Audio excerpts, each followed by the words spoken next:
अस्सलाम वालेकुम guys.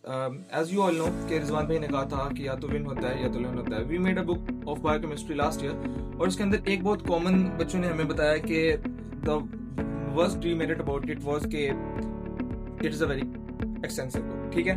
And this year we have came back stronger, ठीक है। And now you can see our second year book is not that extensive, ठीक है। It's quite a shorter book I would say.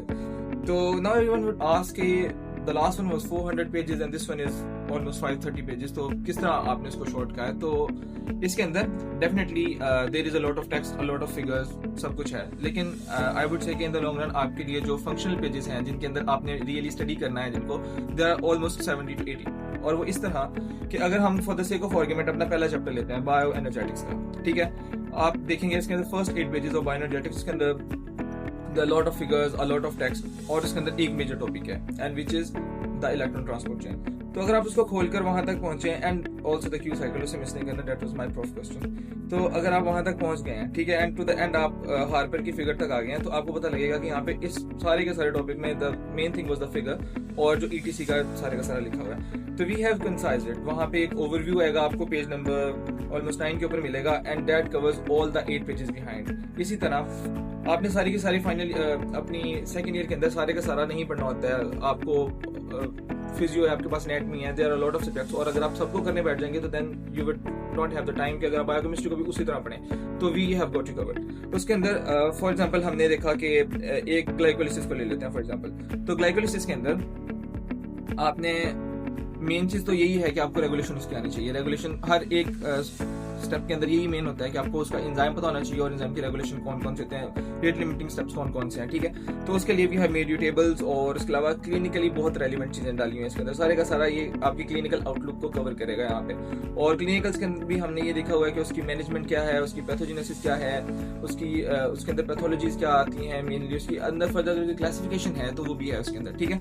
तो it gets you covered. और उसके अलावा आप देखें इसके अंदर clinical presentation, there are lot of tables for you guys कि आपको बार बार टेक्स्ट की तरफ नहीं जाना पड़े। आपने एक बार टेक्स्ट रीड किया and then you would just get back to the table और आपने सिर्फ और सिर्फ उसके बाद उस टेक्स्ट को कट कर देना है, सिर्फ और सिर्फ अपने आप को रिलेट करना है विद द टेबल। और once you start reading the table तो आपने सारा साल उसी टेबल को करना है। उससे रेलिवेंट जो टेक्स्ट था that is no more related to you. आप बेशक उसको कट कर दें या whatever you want to do with it, आपको जरूरत ही नहीं पड़ेगी उसको करने की।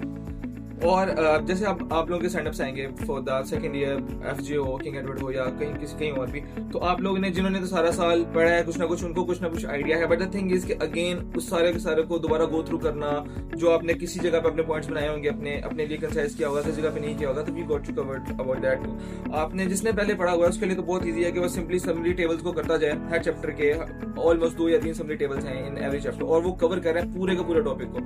मतलब उनकी रेलिवेंस ये है कि अगर आप सिर्फ और सिर्फ उस समरी टेबल को करेंगे तो बाकी सारे का सारा चैप्टर आप छोड़ सकते हैं, सीरियसली स्पीकिंग। एंड मैं फुल गारंटी के साथ ये बात कर रहा हूँ कि आप उसको छोड़ सकते हैं। उसके अलावा for someone who hasn't studied anything this year, तो उसके लिए भी बेस्ट वे यही है कि वो बाकी टेक्स्ट को बेशक छोड़ दे, वो सिर्फ और सिर्फ समरी टेबल्स को कर ले, उसका प्रो बहुत अच्छे से पास हो जाएगा।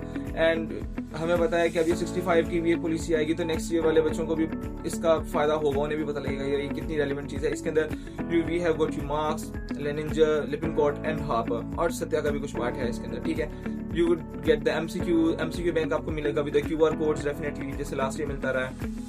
उसके अलावा एक्सरसाइजेस के अंदर हमारे 2 मेजर यूनिवर्सिटीज में किंग एडवर्ड और फातिमा जिन्ना में होता है कि वो लेनिंजर के एससीक्यूज जो होते हैं बिल्कुल एक्सरसाइज क्वेश्चन वो बिल्कुल उसी तरह ही प्लेस करते हैं इन द एग्जाम। तो उसके लिए भी आप लोगों के लिए काफी बेहतर होगा कि आप अगर सिर्फ और सिर्फ एक्सरसाइज अपनी कर लें तो वो आपको मतलब जिसके अंदर एक्सरसाइजेस गिवन है तो वो आपका प्रॉफ का क्वेश्चन बिल्कुल हूबहू कवर हो जाएगा। So wishing you best of luck for your prof और स्टैंड-अप्स जो भी आ रहे हैं, और इंशाल्लाह सब अच्छा होगा। And this is really a good resource for you guys because we have worked on it for almost 4 months.